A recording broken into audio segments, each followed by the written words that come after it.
કેટલા વર્ષ થયા તમારા મેરેજને? અમારા મેરેજ ને 11 યર્સ કમ્પ્લીટ થયા છે, 11 વર્ષ કમ્પ્લીટ થયા છે. શું વાત છે, દસકો પૂરો કરી લીધો એટલે બહુ યસ મોટી વાત કહેવાય, રાઈટ? એટલે yes. Congratulations both of you. બરાબર, હિતેનભાઈને થેન્ક પણ યુ. તમે ખાસ કરજો. અમારા સાચે સર. અહીંયા સાથે છે. હા હા હા હા, સાચે વેરી છે. Good. So happy marriage anniversary both of you. બરાબર.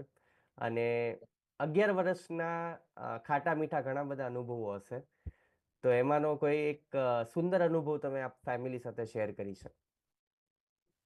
સુંદર અનુભવમાં તો સર એવું છે કે દરેક જગ્યાએ ખાટું મીઠું તો ચાલતું જ હોય છે, પણ એન્ડ ઓફ ધ ડે જ્યાં જરૂર હોય ત્યાં સપોર્ટ મળી જાય એ એક મીઠો રાઈટ. અનુભવ છે. તો એવા મારા કેરિયરમાં મારી જોબ, મારું ફેમિલી હેન્ડલ કરવામાં દરેક જગ્યાએ મને પૂરતો સપોર્ટ છે કે ક્યાંય બી જરૂર પડી હોય તો મને પૂરેપૂરો હમ. સપોર્ટ હોય, કોઈ પણ વસ્તુની ના હોય. એ તો અમેઝિંગ. ઘણા અનુભવ છે. અને એવું છે કે એની હેલ્થમાં બી પ્રોબ્લેમ હતો, એ સોલ્યુશન માટે હું ઘણો હેરાન થયો છું. લાસ્ટ ટાઈમ મને એક આ વસ્તુ મળી ગઈ, હર્બા લાઈફ ન્યુટ્રિશન, હમ. ત્યાંથી એને ઘણો બધો ફેર પડ્યો. Amazing, yes. સો બીકોઝ આજે જુઓ, જિજ્ઞાબેનની સ્ટોરી છે ને અમે ઘણી વખત સાંભળી છે, રાઈટ? અને રાઈટ. એ ઓલવેઝ એવું શેર કરતા કે એમનાથી ઘરના કોઈ કામ નહોતા થતા તો હિતેનભાઈને જોબ ઉપરથી ઘરે આવીને ઘરનું બધું કામ કરવું પડતું, રાઈટ? સો રાઈટ.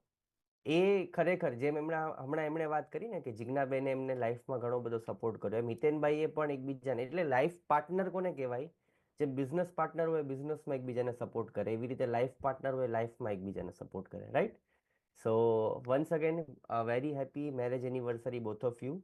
અને યસ જિજ્ઞાબેન, તમારો ક્લબ સાથેનો એક્સપિરિયન્સ અને તમારા ફેમિલીનો એક્સપિરિયન્સ તમે શેર કરી શકો. સર, આ ક્લબ સાથે મારે 3 વર્ષ કમ્પ્લીટ થયા છે. આ 3 વર્ષ પહેલા જેમ અત્યારે નિરલબેને કેમ વાત કરી એમ મારે પણ હેલ્થ ચેલેન્જીસ જ હતા. જેમ મારા હસબન્ડે કીધું કે મને બેક પેઇન નો પ્રોબ્લેમ ઘણો વધારે હતો. ઇવન કે હું બેડ રેસ્ટ હતી, કહી શકાય કામ કરી શકીએ, પણ કેવું છે કે મારે સુઈ જવું પડે, થોડી વારે સુઈ જવું પડે, અને આખો દિવસ સુતા હોય તો બી પણ પ્રોબ્લેમ્સ એટલો ને એટલો, અને ઊભી થાવ તો આંખમાંથી પાણી નીકળે.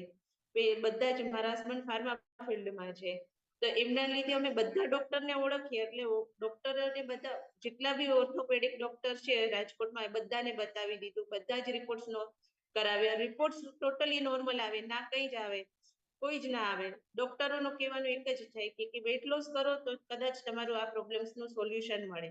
તો વેટ લોસ સાથે સાથે મને પીસીઓડી હતું, એટલે પીસીઓડી ના લીધે પણ વેટ ગેઇન થતું હતું, એ અમને આઈડિયા હતો. પણ પીસીઓડી માટે અમે એના માટે પણ ટોટલી બધું કરેલું હતું કે લાસ્ટમાં અમે પીસીઓડી માટે પંચકર્મ કરાવેલું હતું. તો પંચકર્મમાં એવું હતું કે તમને કઈ ખાવા ન મળે, મતલબ એ જે એ લોકો કે એ જ ખાવાનું, મગ ખાવાના, કઈ બી વોટેવર. તો એના લીધે મારી વીકનેસ વધી ગઈ હતી અને કમરનો દુખાવો વધારે વધી ગયો હતો. અને મારા હસબન્ડ ને સવારે બી રસોઈ બનાવવી પડે, ઇવન રાત્રે આવે તો ઘણી વખત મને સારું ના હોય તો હું રસોઈ ના બનાવી શકું, તો ફેમિલીમાં મારા સસરા એ બહારનું ના જમે, એટલે એમને ઘરે આવીને પણ રસોઈ બનાવી. એટલે થાતું એવું કે હું મારી ડોટરને બી હેન્ડલ ના કરી શકું, ફેમિલી બી ના હેન્ડલ કરી શકું. તો હેલ્થ ચેલેન્જીસ મારે તો હતા, સાથે સાથે મારું આખું ફેમિલી એ સ્ટ્રગલ કરી રહ્યું હતું. તો એના લીધે અમે બહુ ઘણી થાકી ગઈ હતી. નિરલી બેને કેમ કીધું કે નેગેટિવ થોટ્સ આવવા લાગે, એ મને પણ ઘણા નેગેટિવ થોટ્સ આવતા હતા. તો એ નેગેટિવ થોટ્સ ને કારણ કે ટોટલી હું નેગેટિવ થઈ ગઈ હતી. અને મારી ડોટરને ઘણી વખત મારી લેતી, એ ગુસ્સો વધી ગયો હતો, મારી એંગર જે ગુસ્સો હતો ને એ બહુ જ વધી ગયો હતો. તો એના લીધે ઘણું બધું મારા ફેમિલી સહન કરતા હતા, હું પણ સહન કરતી હતી. ત્યારે એ દરમિયાન મારા હસબન્ડ ગામી સર ને મળ્યા, ગામી સર સાથે બધી વાતચીત કરી અને સરે અમને આ કમ્યુનિટી સાથે કનેક્ટ થવાનું કીધું. તો પણ મારા હસબન્ડ ને સર, કારણ કે સર મારા હસબન્ડ સરને ઓળખે એટલે એમને ટ્રસ્ટ, એટલે એમના ફ્રેન્ડે જે હતું એમને અમને આપી એ પ્રોડક્ટ, અમને આ કમ્યુનિટી સાથે કનેક્ટ કર્યા. તેમને કીધું ભાભી તમને રિઝલ્ટ ના મળે ને તો તમે મને બધું રિટર્ન કરી દેજો, કા પૈસા ન દેતા. તો ગામી સર અને હિતેનના ફ્રેન્ડના કહેવાને લીધે મેં 15 દિવસ તો ટ્રાય કર્યું, તો પણ મને તો ટ્રસ્ટ નાતો જ. આ જ રીતે તો પણ પછી ધીમે ધીમે પછી મેં 15 દિવસ કર્યું, તો 15 દિવસની અંદર મને થોડું, જે રોટલી કન્ટિન્યુઅસલી નથી બનાવી શકતી એ રોટલી બનાવવા લાગી પ્લેટફોર્મ પાસે ઉભા રહીને. તો મને વિશ્વાસ આવ્યો. પછી આવી જ રીતે હું એક સ્વાસ્થ્યના સ્નેહ મિલનમાં મને સર લઈ ગયા. ત્યાં પણ મેં એક એક્સપિરિયન્સ સાંભળ્યો હતો.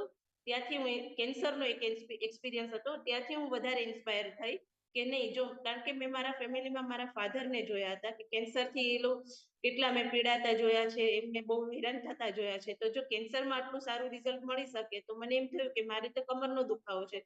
પછી ઇન્સ્પાયર થઈ અને મેં વ્યવસ્થિત રીતે સર સાથે, સરે જે રીતે કીધું એ પ્રમાણે મેં ગાઈડન્સ આપ્યું, મેં કમ્યુનિટીનું નોલેજ લીધું, એ પ્રમાણે મેં ફોલો કર્યું અને મારું 3 મહિનાની અંદર મારો જે કમરનો દુખાવો, જે હું ટોટલી બેડ રેસ્ટ હતી, એની જગ્યાએ બધું જ કામ કરું છું. સવારે 9 વાગે ઉઠતી એની જગ્યાએ સવારે 4:30 વાગે હું ઉઠું છું અને ફૂલ ડે એક્ટિવ રહું છું. અને સાથે સાથે મને પીસીઓડીમાં પણ સારું એવું રિઝલ્ટ મળ્યું છે. અને મેં 20 કેજી, જે મેં ક્યારેય પણ નહોતું વિચાર્યું કે હું આટલું અમેઝિંગ ફેટ લોસ કરીશ, કારણ કે ભૂખ્યા રહેવું એ મારા માટે ઇમ્પોસિબલ હતું. તે જે અહીંયા મેં ખાતા પીતા વેટ લોસ કરેલું છે. અમેઝિંગ, અમેઝિંગ, જબરજસ્ત. સો જોરદાર. એક વખત આપણે જિજ્ઞાબેન માટે પણ આપણે જબરજસ્ત ક્લેપ કરીએ, અને ખાસ તો હિતેનભાઈ માટે, કારણ કે એમને આ ક્લબની ગિફ્ટ એ હિતેનભાઈ આપી છે, રાઈટ? યસ સર, એ માટે હું મારા હસબન્ડને ફર્સ્ટ થેન્ક યુ કહીશ કે એમને મને આ ક્લબની ગિફ્ટ આપી. પછી મારા કોચ અને આ કમ્યુનિટીને હું થેન્ક યુ કહીશ. અમેઝિંગ, અમેઝિંગ, તેને જબરજસ્ત. સો મને આ ક્લબ સાથે ન કનેક્ટ કર્યું હોત તો હું અત્યારે મારું રિઝલ્ટ ના હોત.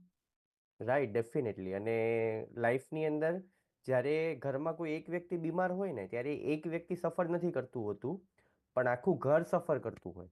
બરાબર? દરેક વ્યક્તિ જે ઘરની બહાર નીકળે ને કોઈ પણ કામસર કે કોઈ પણ કારણોસર, એને હંમેશા ચિંતા એક જ હોય કે જે ઘરે જે વ્યક્તિ છે, જે ખાટલામાં છે, કે જે બેડ રેસ્ટ ઉપર છે, એની શું હાલત થશે.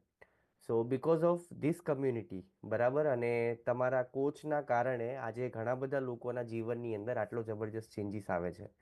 સો એક વખત આપણે હેલ્થ સારી થઈ તો એમનું વર્ક ઉપર બી ફોકસ વધી શક્યું છે. એ પેલા વર્ક ઉપર ફોકસ ના કરી શકતા, આજે એ વર્ક ઉપર ટોટલી ફોકસ કરી શકે છે. એ સાથે સાથે રાઈટ, આપણી હેલ્થ થાય છે તો ફેમિલીને બી સારું એવું રિઝલ્ટ મળે છે. હા, ફેમિલીને પણ મેન્ટલી જે શાંતિ છે ને એ ફેમિલીને મળે. એટલે અને જ્યારે મારા હેલ્થ, હસબન્ડ સાથે સાથે 15 યસ, કેજી ફેટ લોસ કરેલું છે. શું વાત છે, જબરજસ્ત. સો એમણે પણ પોતાનું 15 કિલો, એટલે એઝ અ કપલ, બરાબર, ઓલમોસ્ટ 35 કિલો બંને લોકોએ મળીને પોતાનું વેઇટ લોસ કર્યું છે. So this is really amazing. Congratulations. એક વખત આપણે થેન્ક યુ. બંને માટે જબરજસ્ત ક્લેપ કરીએ. અને આઈ થિંક તમારા સસરાનું પણ કંઈક રિઝલ્ટ છે, રાઈટ? હા સર, એમને બી મારા સાસુ, મારા મમ્મી છે ને એમને પાર્કિન્સનમાં, અને મારા સસરાને પણ એમની ઇમ્યુનિટી ને એ બધું ઘણું સારું થયું છે. અને મારા મમ્મીને પાર્કિન્સન હતું, એમાં ઓકે. બી એને ઘણું સારું રિઝલ્ટ છે. એની ઇમ્યુનિટી સારી થઈ છે, એની પાચન શક્તિ સારી થઈ છે. કે પાર્કિન્સનમાં એવું હોય કે બોડી આખું શિવરિંગ કરતું હોય છે, તો એ ધ્રુજારી શિવરિંગ, આવે. હા, ધ્રુજારી આવે. તો એના લીધે એને ટોટલી કઈ કામ ના કરી શકતી. પણ આ જયારે કમ્યુનિટી સાથે મેં એને બધું આપવાનું સ્ટાર્ટ કર્યું તો એની પાચન શક્તિ સારી થઈ, ખોરાક સારો એને બોડીમાં જવા લાગ્યો, તો એની ઇમ્યુનિટી સારી થઈ છે. તો અમે જે એને ઓપરેશન કરાવવું પડે ને, તો એ અમે ઓટી કરાવ્યું છે, તો એમાં બી સક્સેસફુલ થયું છે અમને શું અત્યારે. વાત છે, વાહ, જબરજસ્ત. એટલે જેને પ્રોબ્લેમ હોય પાર્કિન્સન્સની, આઈ થિંક આની પહેલા પણ કોઈક રિઝલ્ટ આપણે શેર કર્યું હતું, મુકેશભાઈ એમનું રિઝલ્ટ શેર કર્યું હતું, રાઈટ? કે એમાં કદાચ ચાની રકાબી હોય ને તો એ પણ આપણે પકડી ન શકીએ, બરાબર, હાથ કન્ટિન્યુઅસ રૂતતા જ હોય. એટલે ઇવન પાણીનો ગ્લાસ પીવો હોય તો પણ તમે જોજો ઘણા બધા લોકો પાણીનો ગ્લાસે વ્યવસ્થિત પી ન શકે. અને આ એક ન્યુરોલોજીકલ પ્રોબ્લેમ છે કે જેનું સોલ્યુશન એ મેડિકલ સાયન્સની અંદર ડોક્ટર્સ એવું કહે છે કે નથી, પણ બીકોઝ ઓફ ધીસ કમ્યુનિટી અને સારું ન્યુટ્રિશન જ્યારે બોડીની અંદર જાય, તો મુકેશભાઈએ પણ પહેલા શેર કર્યું હતું કે એમને આ પ્રોબ્લેમ ઘણી ઓછી થઈ ગઈ. અને આ જિજ્ઞાબેનના મધરનું પણ બહુ સરસ રિઝલ્ટ છે કે જેમને આજે પાર્કિન્સન્સની પ્રોબ્લેમમાં ઘણી સારી રાહત છે. સો એક વખત આપણે જબરજસ્ત યસ ક્લેપ કરીએ. અમેઝિંગ. અને ખરેખર આટલું અમેઝિંગ જે આ ન્યુટ્રિશન છે ને, thank you Jignaben, thank you for sharing. And wish you a very happy anniversary once again. અને 25મી થેન્ક યુ. એનિવર્સરી બેન એમના મેરેજની જેવી સેલિબ્રેટ કરશે ત્યારે આપણને બધાને પાછા બોલાવશે. Okay, great, great. 100%. યસ, જો.